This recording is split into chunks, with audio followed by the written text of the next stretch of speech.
What's up, guys? We're back out on the XT225. Back in the Waterloo area. I've revised my GPS tracks to try to make a better route for the next time I do a guided ride. These are all public roads here, believe it or not. I mean, for North Alabama, this is about as rough as you could ever find a public road.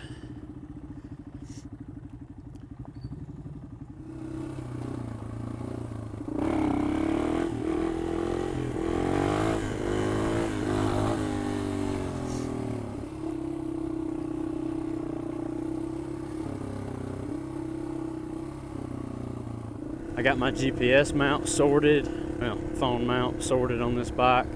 So last time I was out here, I didn't have the luxury of being able to have my phone mounted on my handlebar so that I could follow my GPS track.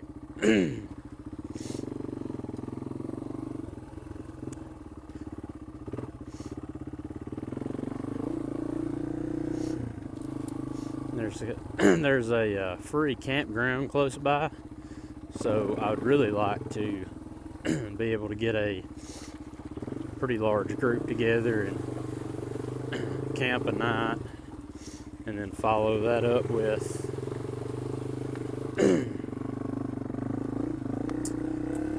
a day of riding. We need to go this way.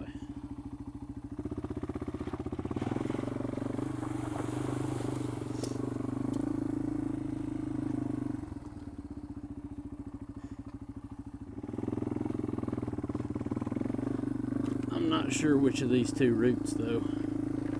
Looks like they go to the same place, and this one just gets rough as crap. We could billy goat up it, but I'm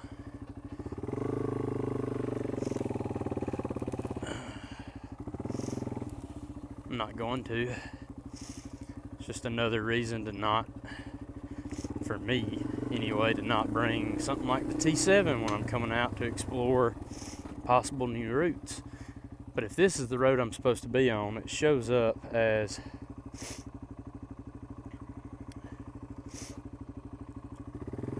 a public road on the map, which I do not think it is anymore.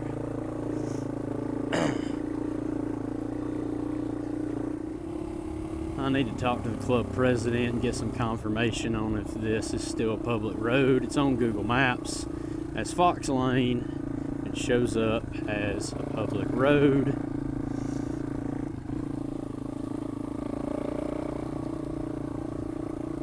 But if it is no longer considered a public road, like I said, that kind of kills this as a possible route option.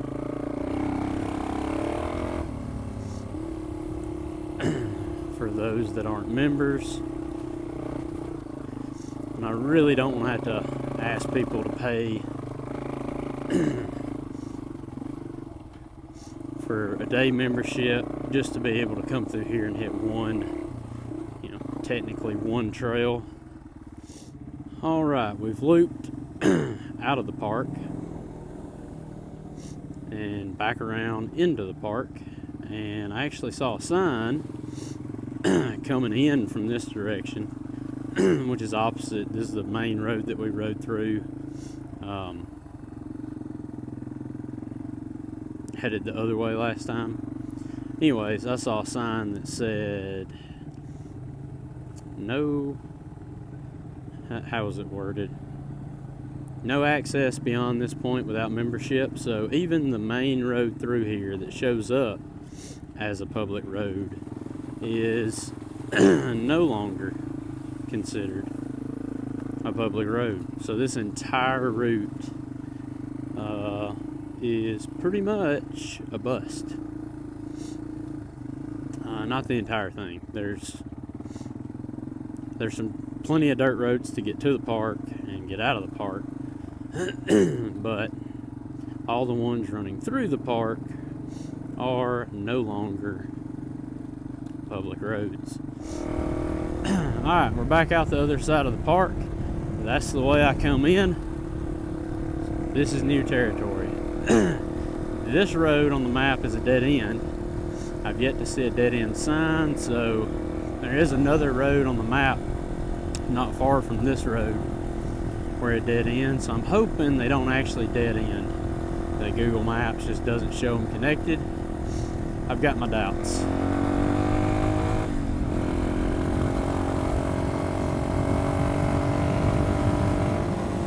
Lots of potholes.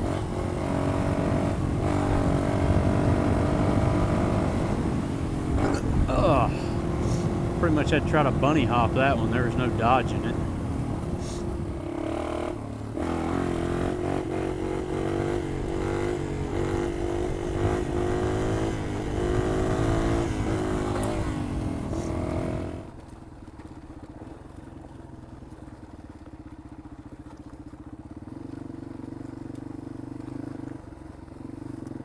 Well, this looks like the end of it. And I'm sure that's not the road.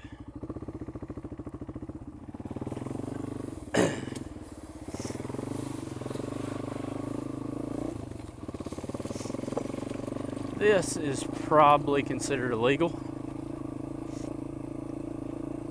It shouldn't be, but we're technically below the water line, what's outlined as the lake, the river. And it's probably a stupid spot for me to be riding.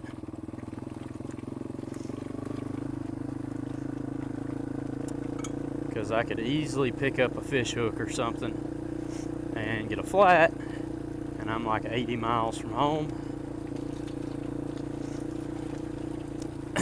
Somebody's been driving through here though.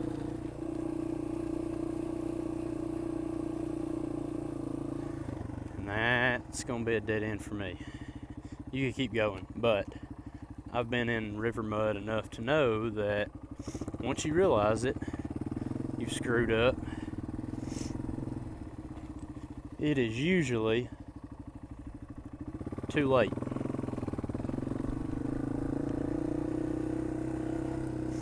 And while this bike is light, it still would not be easy to push out of knee-deep mud. Pretty cool spot to be able to come in the wintertime. In the summertime, you ain't getting here unless you're waist deep or more in water. So I will backtrack back to my next available option and see if that road is rideable. I was pretty sure this was a dead end anyway, so we'll pick back up later.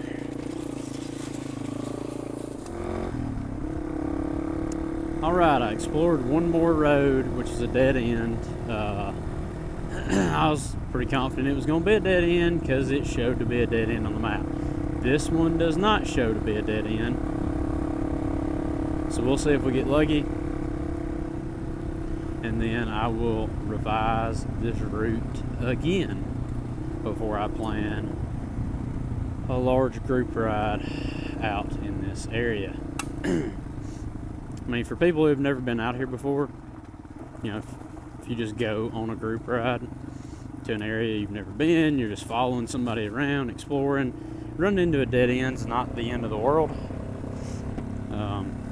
You ride it down once, you turn around, you ride it back. It looks different when you ride it back the second time, and you're not ever probably going to ride it again, you know, for a while.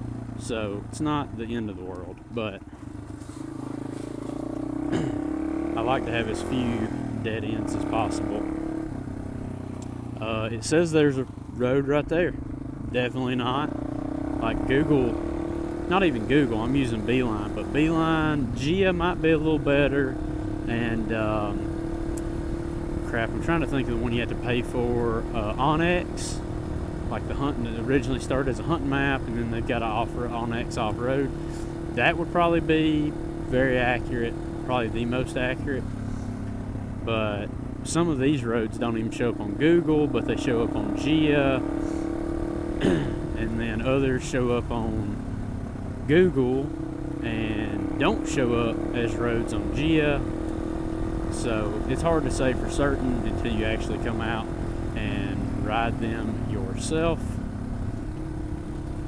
Hence what I'm doing today. Ooh. Wouldn't want to hit that running 45. Not in the center anyway.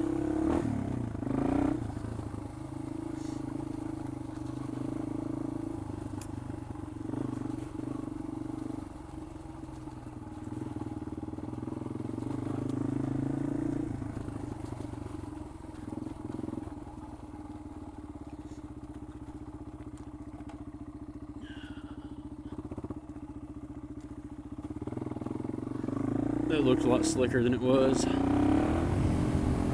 More time on these Kenda Trackmaster 2s, and I can say without a shadow of a doubt, I absolutely love them. Which is funny because somebody was crapping on them on one of the Facebook groups I was on the other day, and I could maybe see the front could be better. It hasn't ever slipped out on me, but there's been some times where it felt a little unstable in a high-speed turn on gravel road. On pavement, it's perfectly fine. But they're great tires, and that's before you factor in the price. When you consider they're the cheapest not super, but aggressive knobby tire on the market, without ordering Ching Chins from China, then they're really fantastic.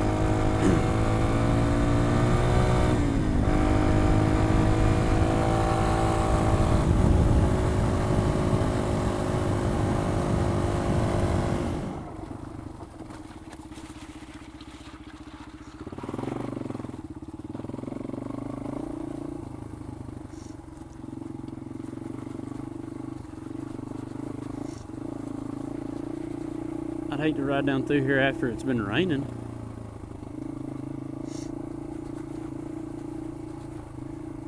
I don't know if I mentioned it earlier. Sarcasm. We're in the middle of a massive drought.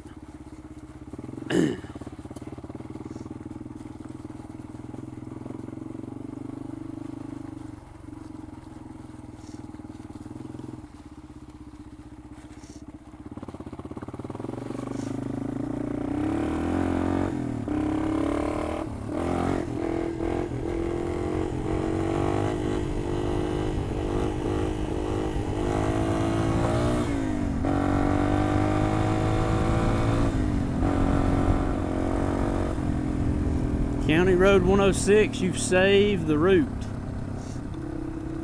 Turtle.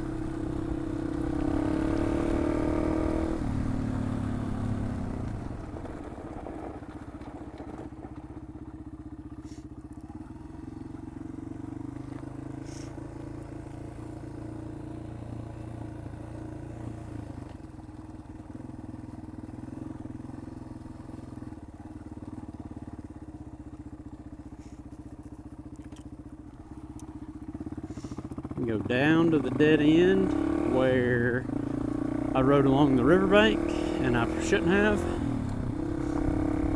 lunch there, and then backtrack to this road.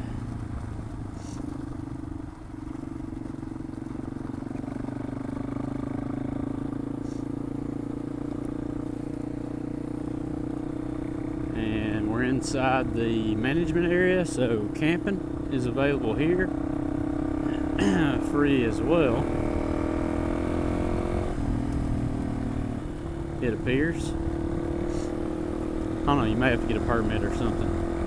But anyway, we wouldn't be camping inside of here if we did a big group ride. Anyway, backtrack to this road.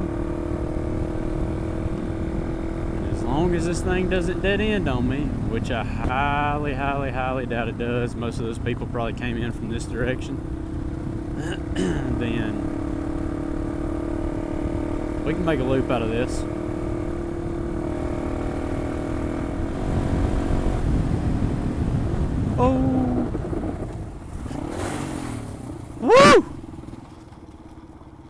Filled my boot with water.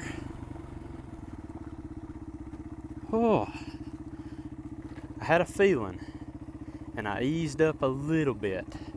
Don't know if that come through on camera,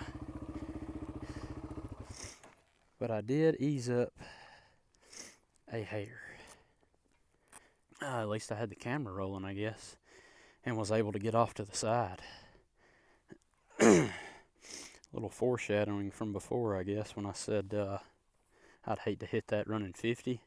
Last time I looked at the speedometer, I was at 55, and I probably scrubbed 10 miles an hour of speed before the hill, and maybe another 5 to 10 after the hill. Jeez. Make a mental note of that for next time. God.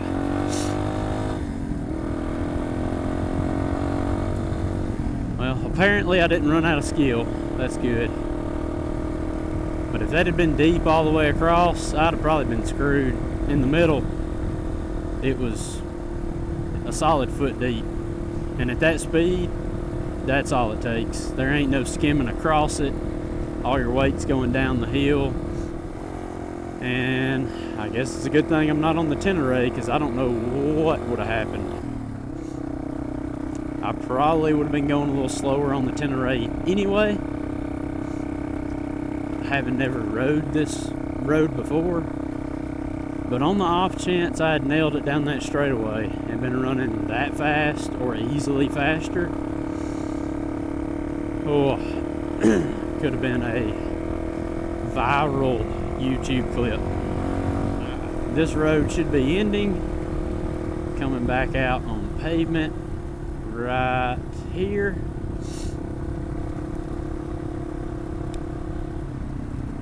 And then I'm going to hightail it to the house. But at least we found a possible route. It will involve some backtracking. So I'm going to get home and get that mapped up. Alright, enough of this. We'll catch you on the next one. Oh, and I've got a affiliate sponsor now, Air Moto. So if you need a small, easy to carry with you pump for anything from basketballs, motorcycle tires, car tires, check the description. I haven't actually received mine in the mail yet. I got one from them, and so I haven't been able to test it, but if you've been looking at them, there's plenty of videos out there. They seem to work really well. So if that interests you and you've been looking at one or a pump like that in general, if you check the affiliate link, then you can get yourself a discount